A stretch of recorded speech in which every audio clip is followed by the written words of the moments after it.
Hey guys, it's StephanieGrams. Welcome to quarter 2 of 2023. I hope you enjoy this video.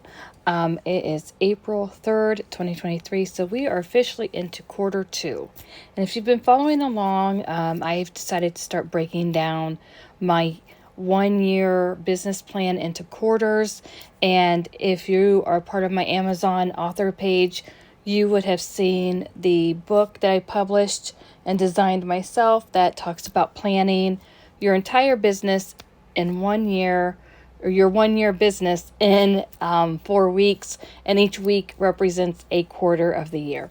All right, so in this video, I am taking a wedding dress that I bought at the local thrift store and turning it into a keepsake memory bear in memory of my youngest daughter, Hannah, who passed away in 2001. When she passed away, I did keep all of her clothes, but she didn't have many pieces of clothing, and the little bit of clothes that we did have, we meaning me, I turned into little squares for the t-shirt quilts that I made my 4 older daughters. So in memory of my daughter, I decided I would go find a wedding dress at the thrift store. And here I am, I'm using the original memory bear pattern. If you're trying to find one, I have 3 unopened, never used patterns available in my Etsy shop. So be sure to check out my Etsy shop if you're looking for memory bear and Keepsake Sewing Business resources. Anyways, and you can always find this information at Sewpreneur.com. There's the free newsletter and all the other links to the business resources that I have. But back to this video, I am using my tiny little Cricut iron, and I'm trying to remember what that's called. It is called, let's see here, Cricut Easy Press Mini. And so I'm using that iron to iron on the interfacing. And I interface each piece of this memory bear because the wedding dress that I picked up at the thrift store was it was kind of thin. And I don't know much about wedding gowns or the fabric that, the name of the fabric for this gown because there wasn't a tag on it. So anyways, I went ahead and interfaced each piece of that. And if you see, sometimes the fabric will fray. You can use some of that fray check liquid on it. But the rest of this video, I'm just going to show you how I assembled the bear. I don't show all the sewing parts because I've shown how to sew memory bear in other videos. But if you would like to see that again, let me know below in the comments, and I will show you a video on how to sew your bear together.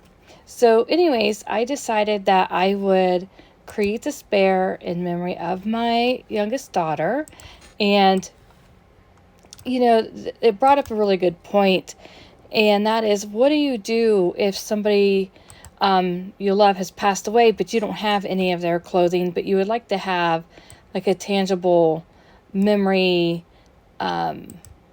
bear, some type of memory for them.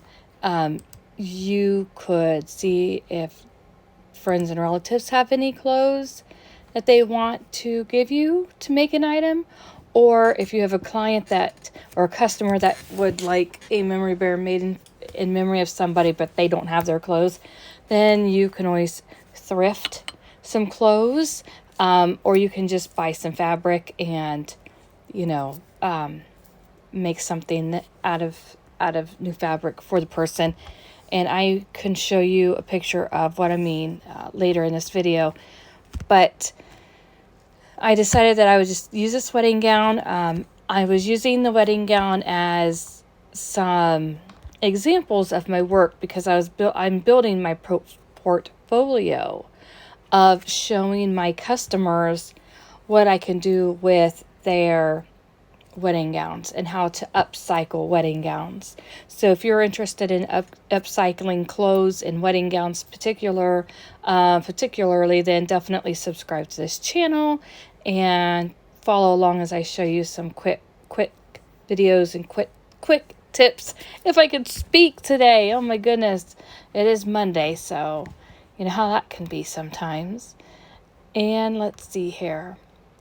For this particular bear, I interfaced the pieces separately instead of interfacing a large piece of fabric.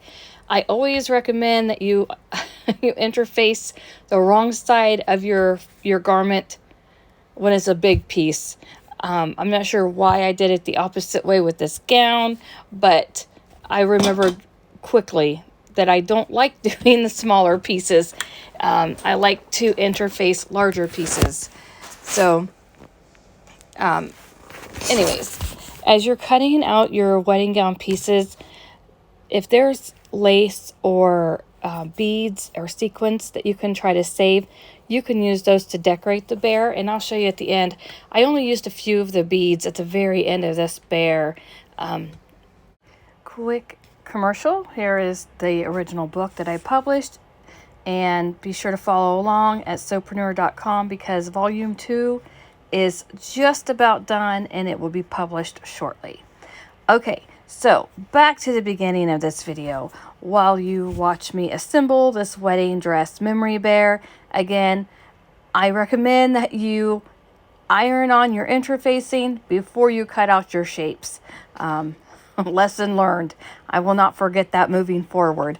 Anyways, so Q1 of 2023, I just kind of stepped back from my business for a little bit and tried to regroup. I did take some sewing jobs and got all of those done. They're shipped. And now I am in Q2. I'm right on time. I'm excited about Q2 because Q2 will be April, May, and June. And for Q2, I am looking into setting up a booth at a craft mall. I'm not really sure if it goes by any other names. I do have antiques that I will be selling as well. And so, you know, I'm expanding my business. And it's as if I'm not already busy enough, right? But as a woman business owner, I would like to have more than one stream of income. And what I've told my students in the past, and I will tell my new students coming up this summer, for those that join me for the summer classes that kick off in June of 2023. So be at Sewpreneur.com newsletter, and you will be the first to know when the class opens. It's limited to 25 students, and that's all I will take for June, July, and August. So be sure to hang out with me to find out more about those classes. But anyways, I remind my students that if at all possible, think of ways to have more than one income stream. And yes, you know, memory bears and keepsakes may be your number one way to bring in income, but you have to remember that if you have to be behind the sewing machine to make your money, what happens if you need to take a day off or a week off or a month off? What if you become ill? You will still need a form of income that you can rely on. So in my classes starting in June of 2023, we'll talk about additional ways to bring in income that complement your memory bear services. And so, you know, that's something that we go in depth in. And again, the classes are only limited to 25 people. So that's because I can only work with 25 people at a time.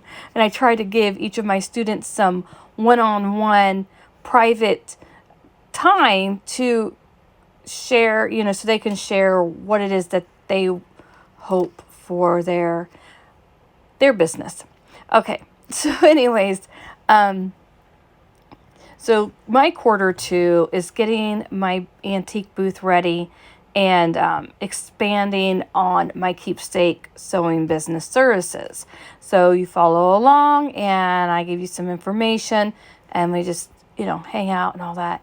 But one thing, if you're new to this type of business or you've been in it for a while, think of ways that you can stand out from your competitors.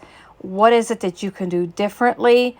What is a service that you can add or what can you become better at doing. Think of ways to personalize that maybe your competitors don't do. And again, this all depends. If you are a solo owner like myself, it's just me, myself, and I right now in this business. You know, I don't have staff. I don't have anybody to outsource the sewing or the marketing or anything like that as of today. Occasionally, I will have a helper here and there, but for the most part, I pretty much do all of this on my own, and that's about to change. So Q2 has a lot that's happening, and I think that it's important to be like real with yourself on what you can handle and what it is that you want out of your business. Like, do you want to just focus on just memory bears? And if so, what kind, what type, what size, who is the demographics, who do you enjoy working with the most? Here are some pictures of the memory bear, and you can see that I used heat transfer vinyl on the belly of this memory bear to put my daughter's name and birthday and passing away date on the front. So I did use HTV for that. The back of the bear has a glow-in-the-dark angel that I made and a little heart-shaped charm that it says you are always on my heart or something like that. So follow along at Sewpreneur.com, and I'll talk to you later. Bye, guys. Please subscribe to my channel, ring the bell for notifications, and leave a comment below. Have a great day.